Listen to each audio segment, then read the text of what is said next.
invite you to take a nice deep breath. And as we settle in, I invite you in this moment to notice what emerges as I say the word abundance. Abundance, abundance. I invite you to open your eyes and let me know what came up. Love. Love Is mine. is mine. Sister. Greatest Sister. yet to be. Greatest yet to be. Greatest yet to be. Openness. Openness. Joyfulness. Joyfulness. Expansion. Laughter. Laughter. All right. Life. Life. Receiving. Receiving. Caution. Thank you. So this is what we're here to explore today, what it means to live our most abundant life. And as I mentioned, the talk title is Look Back But Don't Stare. Now, what would that have to do with abundance?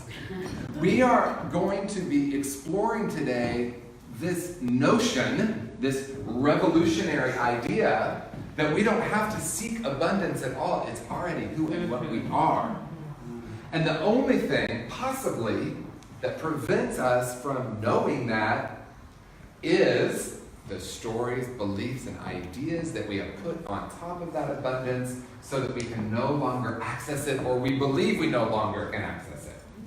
So the only thing, this is it for me today, right now, in this moment for us to be with, the only thing preventing any of us from living our most dynamic and abundant life is a belief that there is something that is preventing us from living our most dynamic and abundant life. Yes.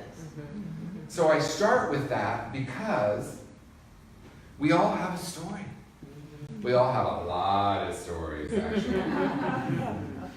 And it seems to be the conversation that has been showing up at Agape Bay Area for quite some time. The last few months, we've been talking a lot about where do these stories come from? How do we move beyond them? Do we need to change the story? Can we live beyond it? Can it happen in an instant that we let go of those beliefs in a limited self? So look back, but don't stare. It seems for most of us that there's some importance in looking back. Perhaps, where did this story come from? Where did I get this download? From my culture, from my family, from that kid on the playground, from my second grade teacher that forced me to spell what the T stands for in my name, and I kept saying, that's not my name. And I want to share with you that I held that story for a long time. Because there was something about making me write a name that wasn't mine. Let me get a little more transparent. It's my dad's name. There was something about that I decided in some way that people weren't seeing me. And so she became the point person. And I'm starting with this because if we remember the first line in the reading from Eckhart Tolle that Verona so beautifully read, can you read it to me? Just the very first line. Who you think you are Who you think you are is also intimately connected with how you see yourself treated by others. It's intimately connected with how you see yourself treated by others. In other words, the way people are treating me is only my projection of the way people are treating me. Now, I didn't know that in second grade. I just thought I had a mean teacher.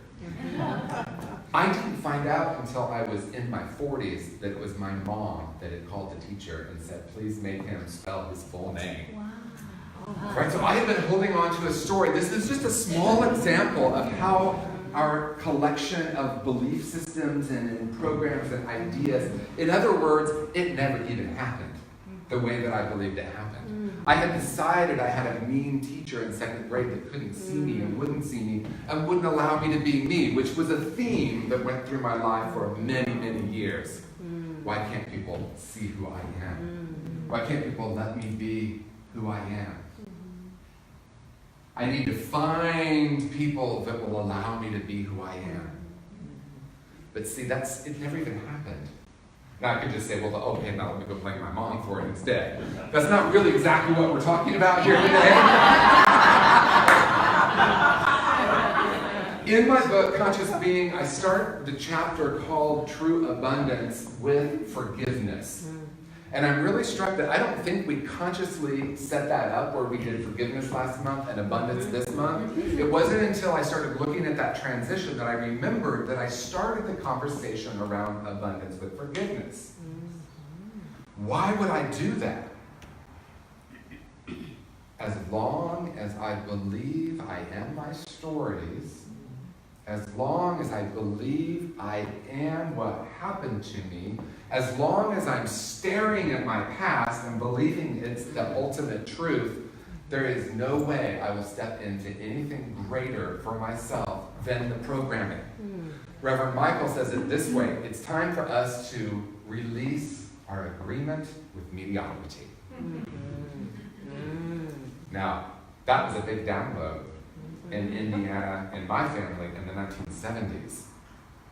Now, they didn't say, please be mediocre.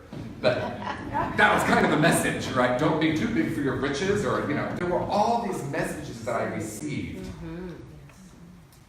The important thing, though, isn't what I received, it's what I took in, what I believed. Yeah, that one's true. I'm going to take that and I'm going to have that be my experience. Now, that's not conscious, right? I don't think an 8-year-old is saying, I have an idea, I'm going to believe that lie that you just told me, and I'm going to have that be my worldview until I'm in my 40s and come to a spiritual community and find out that I have to unlearn it. I have an experience. I get afraid, I shut down, I build a wall. I have a core belief about myself and the world, and from that moment on, it's all I can see.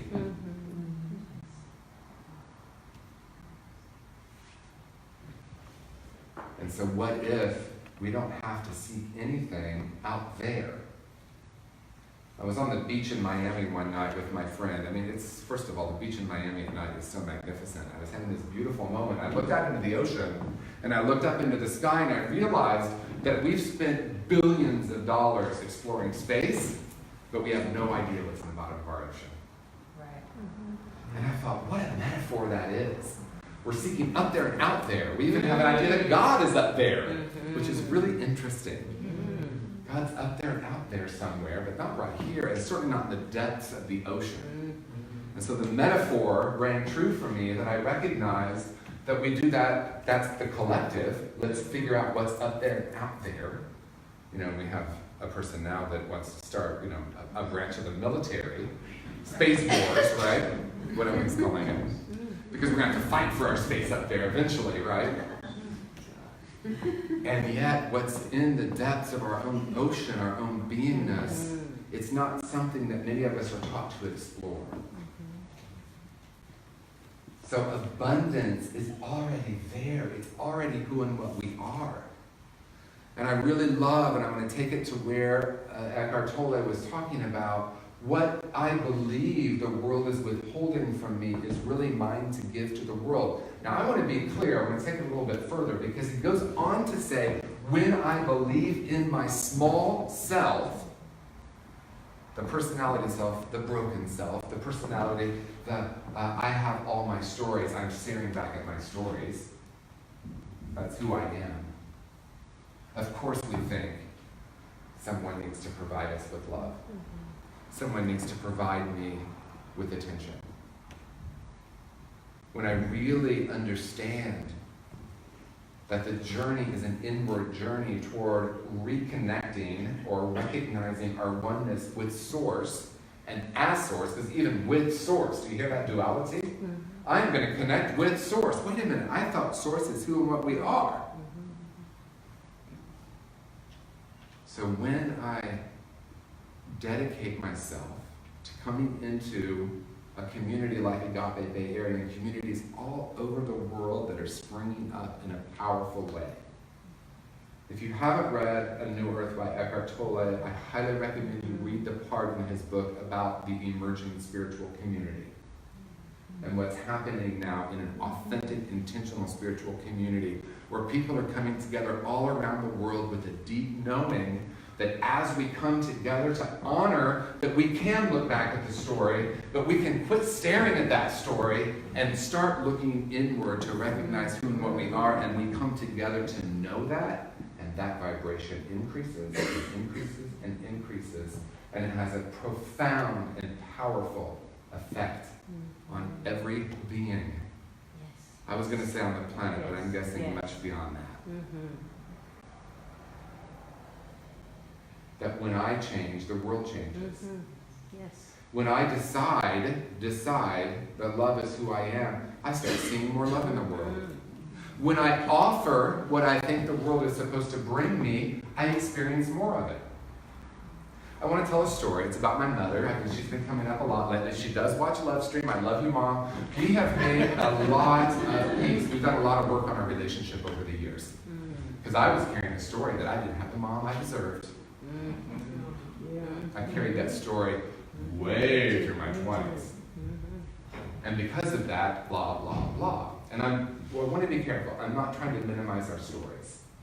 I'm not trying to minimize, and that's why I say look back, but don't stare. It's okay to look back. It's okay for us to do that healing work. But there was a point in my relationship with my mother when I really understood what I believe the world is supposed to give me is what is mine to give. And I thought about my mother. Why doesn't she, there's when you know, why doesn't she ask me about my life? Why doesn't she ask me who I'm dating? Why isn't she interested in the work that I'm doing? Why? And then I paused and I thought, do I do that with her? Do I show up asking her about her life? We have different interests. I'm not extremely interested in the home shopping network, for example. My mother loves the home shopping network. My mother also loves to coordinate her shower curtains and her towels and her bedspread, and it changes every month and there's a theme. I hadn't ever really expressed much interest in that. So I thought, life is a great experiment. Let me see what happens if I start to genuinely have interest in her life. So I started asking her, tell me about the theme of September, Mom. It is, it's the first, so she probably already did it the last couple of days. I'm pointing to Love Stream because she might be listening right now and might be watching. When I began to express interest in her life, she began to express interest in mine, and all the while it was right there. All I needed to do was open up to a different question. Not why isn't she giving me fill in the blank, but what would it take for me to express interest in her life? I have this profound idea that what we all want is love and connection. When I don't know who and what I am, when I'm believing in the small self, I believe that love and connection needs to come from you. When I recognize at a deeper level the truth of who and what I am, here's the paradox. I recognize I don't really need, with a capital N, need you to do anything, but all of a sudden there's more love. All of a sudden there's more connection. Because I have shifted internally and my expectation of you has changed. And so that's why Eckhart Tolle says that's the core of the difficulty in all relationships. This is a paraphrase, of course. The core difficulty in most relationships is that I believe you need to bring me something. You need to provide something for me. And guess what? Probably on my terms, too, if we're going to be honest. And so what I invite in closing here, what I want to invite is to look at your life and to ask, am I living the most abundant life possible? Have I released my agreement with mediocrity? What would it take for me to look back but not stare at my past? Do we really know that our past has no power over us? Do you really know that? Or is it a concept that sounds really nice on a Sunday morning? When I believe I am my past, the past has power over me. when I look back and say, wasn't that interesting? It brought me to this moment. Not to minimize any of the pain that I went through or the pain that I caused others, because that's been my human experience. I have experienced pain, and I have been a cause of pain in other people's life. Making peace with that allows me to look back but not stare, and not believe that my past has control over me. But when I'm willing to forgive and move beyond the story, not change the story, I recognize that this moment right here holds all the potential that I'll ever need to live my most open-hearted, love-filled, abundant life. So are we ready to step into that in this moment? Just feel that for a moment. Feel the energy around what it means to step into our own greatness. And I'm not talking about the ego greatness. I'm talking about when I really know who and what I am, and I really walk in the world that way, everything changes. The hologram that I've created changes to a new one. I recognize that love has been here all along. I just couldn't see it because of all of the stuff. So I just want you to repeat after me. I am abundant. I am abundant. I accept my abundance. I accept my I share my abundance. abundance. I share my I am grateful for my abundance. I am grateful for my abundance. And the last one that I invite you to sit with, I am worthy of abundance.